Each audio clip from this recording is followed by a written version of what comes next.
SuperTalkTV.com.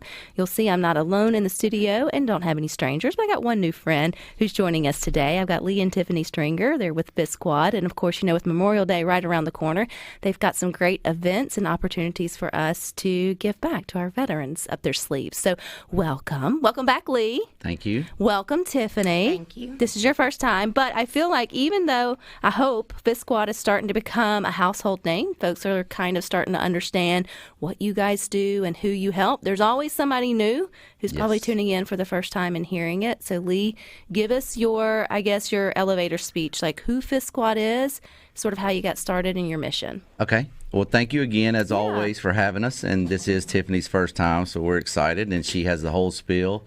And she's not ready. She's burning holes in the side of my head right now.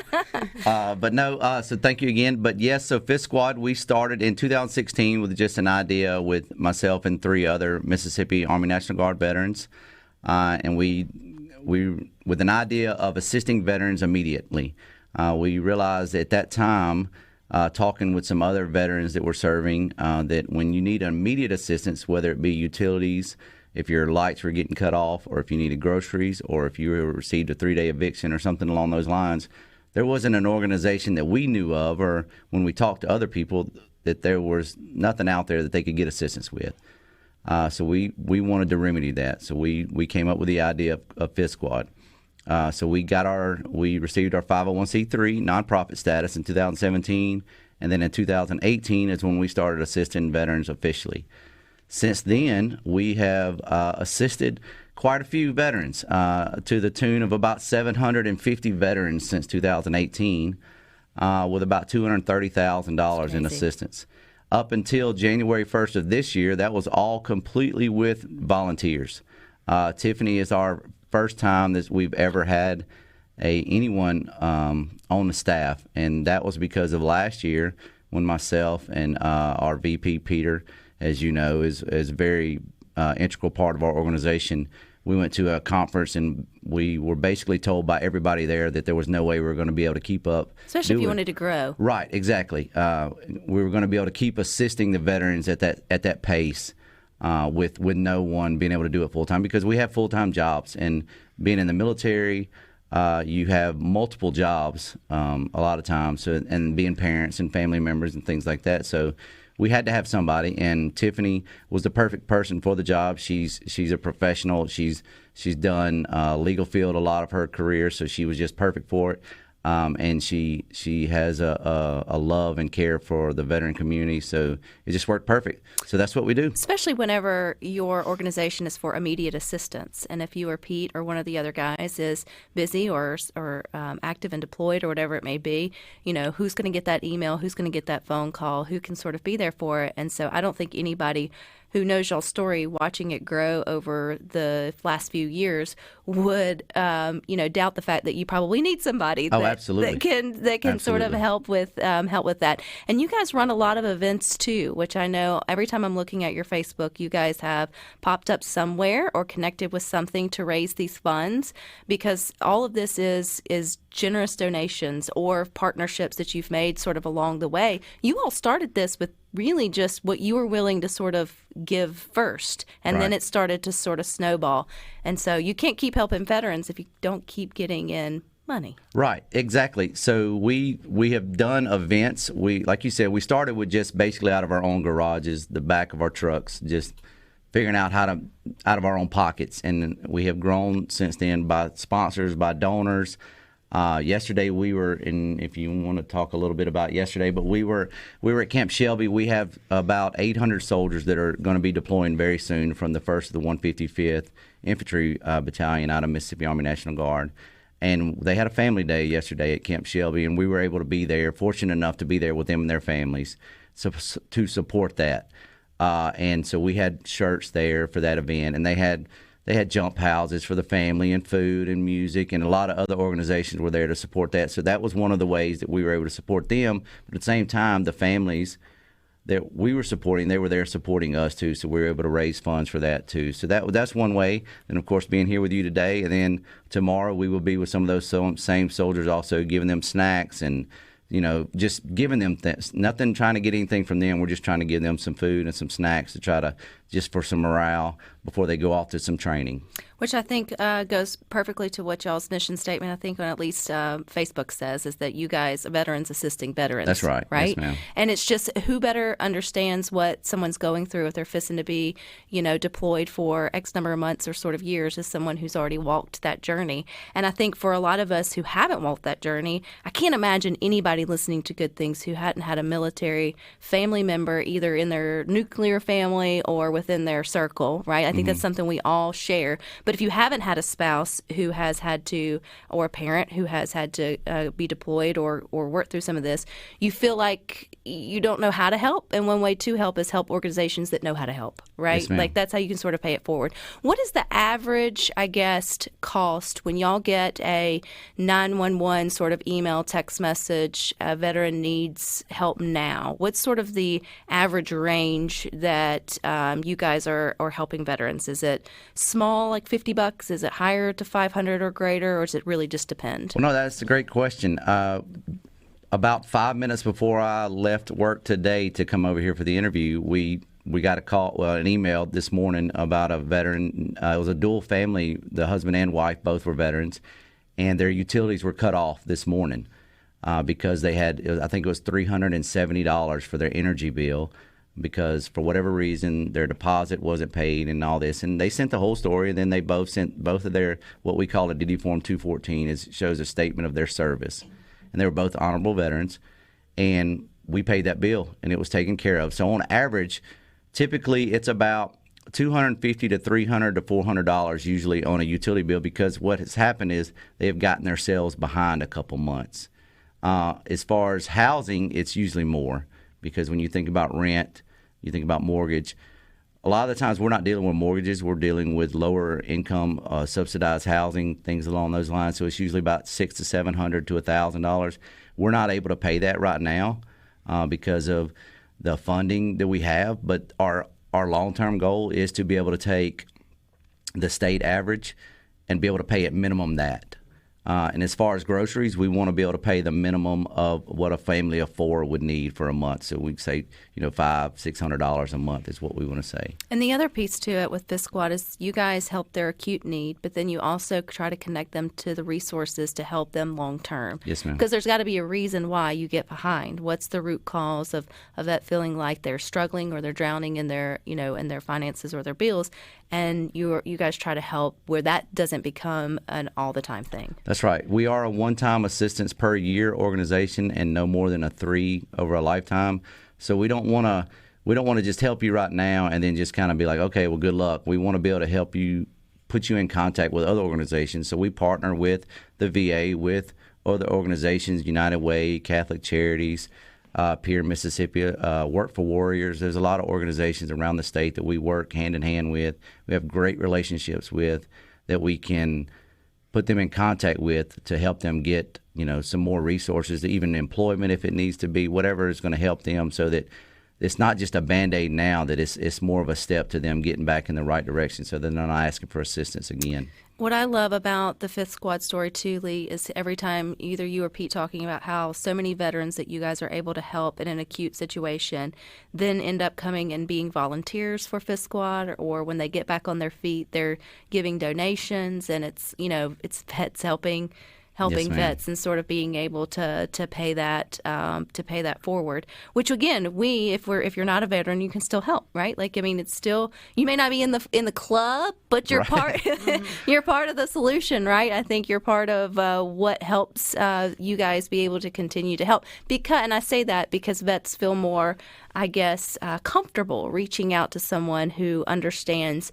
where they've been or where they're coming from. Not that they couldn't reach out to any other organization. There's just a camaraderie there that you just don't understand if you're not part of it, right? No, absolutely. I feel like you probably you feel more comfortable talking to somebody about that's done CrossFit if they've done CrossFit, whereas I have no idea what you're talking about. It hurts. So it's the same thing.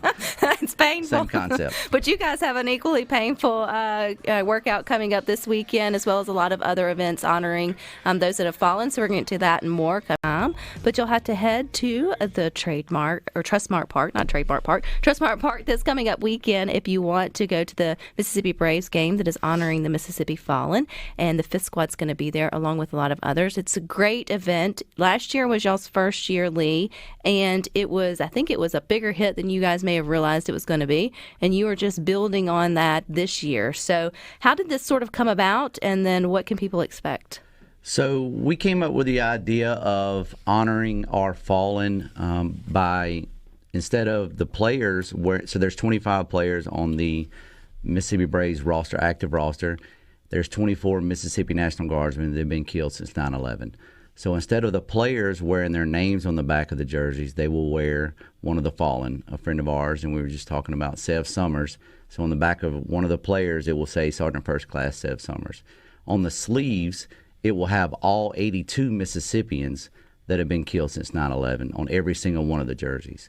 We'll have Gold Star families there to be able to be honored, if they choose to be on the field. If not, however they want to be, to be able to honor their loved ones. We'll have the Mississippi Braves have donated a suite for the Gold Star families. Milwaukee Tool has purchased the jerseys. The fireworks show.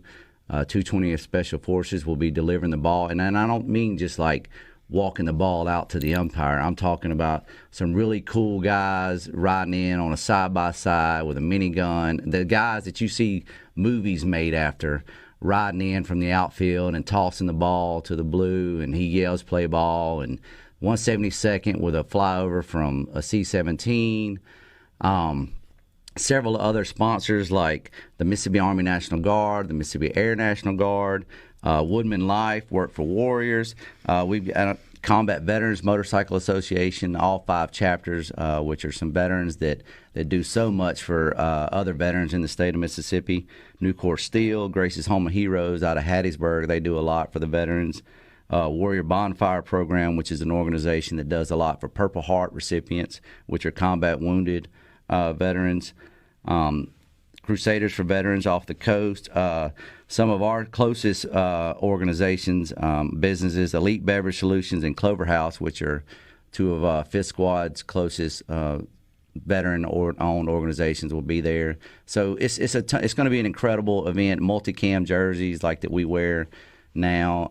The lettering, it's just what a great event, and I promise you want to be there. If you go to our Fifth Squad social media page, or if you go to the Mississippi Braves website and you go to the May 28th game, which will be Sunday, and you go to the game site link and you type in vets, you can get a Fifth Squad fundraiser promotional game ticket, and half of that proceed will go towards helping support Mississippi veterans in need.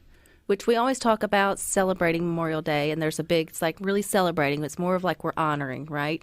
We've sort of taken it and then made a big party out of it, which there's nothing wrong with rest, relaxation, and having fun on a long weekend. But it feels like this event really brings back in what it's meant to be, and that's honoring, right? It's honoring the fallen. It's recognizing the family left behind and those that are still sort of out there, putting their life on the line.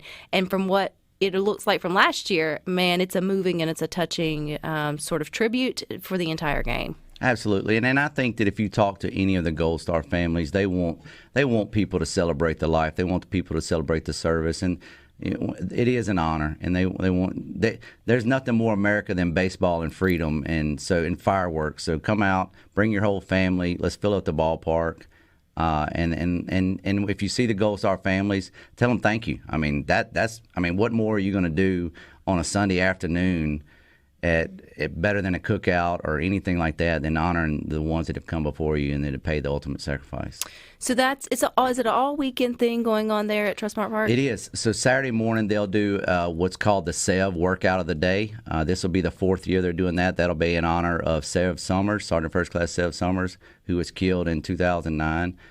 He was a part of the Mississippi Army National Guard. He was a friend of mine. He was a friend of all of ours. And that is a workout that I will not be participating in.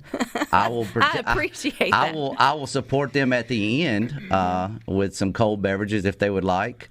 But we do support the 220 Special Forces. Those are some incredible folks. Again, those are the heroes. Those are the ones that you don't get to see who they really are enough. But they have a great event, and they will be there Saturday morning, and then we will be there Sunday evening. And if you want to take the SEV challenge, what is it? It's a lot of push-ups. 50 strict pull-ups. Yes. 50 push-ups, and then a 5K. If you do it as prescribed, you should have a weighted vest, 14 pounds for females, 20 pounds for men. See, I didn't even know all that because I will be at the finish line with a soda. A soda? Right, Really? yeah, a soda. Soda for the kids. But no, Right. and I think it's cool, and I think, that is just something that's come through over the last several years of us doing, those that like the sort of fitness challenges, doing something in honor, again, is our way of sort of suffering and paying tribute to those who liked the same style of workout. But I know you don't have to do it. But I think if you want the challenge, that it's there, and it's cool to maybe improve upon your time or your ability each year, which I think could be, again, added fun into what the weekend is sort of all about. If we want to know how we can get involved, I mean, obviously coming out this weekend's a big deal, Lee, but you've got people listening, businesses listening, or events. I know that's Tiffany and you guys go all over the state going to things. What's the best way to sort of connect to Fifth Squad? So our best way is through our Facebook page, Fifth Squad 5TH Squad, SQUAD. That is our most current way to keep up with all of our events. We, on average, are doing events 10 to 15 a month. It's something always going on. We also have our website. It's just www.fifthsquad.com. You can make donations through both of those links. We take cash, checks, PayPal, Cash App, next of kin. I mean, we'll take whatever, silver, Pete says silver, gold, alcohol, whatever. We'll take it. But in all seriousness, we need volunteers. We would love for you to come to an event. If you can't support in that way, just reach out to us. Ask. We'll figure out a way because the need's not going away. So we have to figure out how to meet that need. Because the more that people learn about it, it's catch-22, the more people get involved, but then also the more that you recognize that you can help. And I know it's a one-time thing. You think, well, what is it so big just to pay, one time a year to be able to buy groceries, pay a mortgage or a light bill? But what are you hearing from the veterans about, the stress that you were able to remove just by getting someone's lights turned back on? Yeah, it's so you've probably heard the 22 a day. That the statistic about 22 a day for veterans committing suicide. So if we can change that to 21 a day, or if you can change that to 1 a day, imagine if you can take that veteran that's paying that light bill for that veteran, and now he or she has that one stress that maybe that's what it was. Maybe that was the reason why he or she was struggling, because they were concerned they weren't going to be able to take care of their family because we were able to help pay that light bill or put groceries on the table. That's what you're doing. You're paying $10 a month. May not seem that much to you, but that's $120 a year that's helping us pay a light bill for somebody. So that's basically just telling them, we see you, you're not alone. That's right. Like you gave, you served us, allow us to be able to serve you when you're at your, your hardest moment. That's and right. I think, too, again, I go back to so many that you were able to help turn around and get the good fortune of being able to give back, and creating that community is worth more, in my opinion, long term than the quick fix of the lights. Giving them purpose, allowing them to also help somebody who may be at their worst moment too, is what keeps us waking up in the morning. I feel like, whether we realize it or not, right? We don't want to fight alone. So. No, it's definitely sort of the small things. You guys also have 2 great apparel. You've been kind with me and Rhino over the years. You guys look great here on Good Things, and so that's also an easy way, right? That's right. To be able to get the apparel to rock that. Yes, we have some shirts on our website, and we have a couple of new ones that we've got coming out. So keep a lookout on that one. Actually, when you say the Never Fight Alone, we have one of our new shirts is coming out for that. So in about a month, we'll have 4 new shirts coming out on our website. So that'll be something that you can help support. That we have one of our Vet 22 shirt that we are actually trying to get for our service members that are deploying. We'd love to have one of those on each one of our soldiers that are deployed around the state, so that while they're overseas, when they're dealing with the anxiety and the stress of being away from their family, the work, whatever they have going on back home doesn't stop just because you're deployed. You still have to deal with everything else. What time does the game kick off? I want to make sure we get back to that. The game kick off on Sunday. 6 p.m. So the game kicks off at 6 p.m. Do you know what time the gates open? About 4:30. So 4:30, come out, get you a hot dog. Yes, hot cold dog, beverage, popcorn, cold beverage. And get to see the whole great thing. And if we want all the information, we go where? You can go to fistsquad.com, go to the Mississippi Braves Facebook page, go to Fist Squad Facebook page, email Tiffany@fistsquad.org. Tiffany, you want to tell us bye? She says bye. You. Yes. We're going to get her next time, Lee, I promise. Thank you for your service. You guys connect and support Fist Squad. They're doing good things, and stick with us. We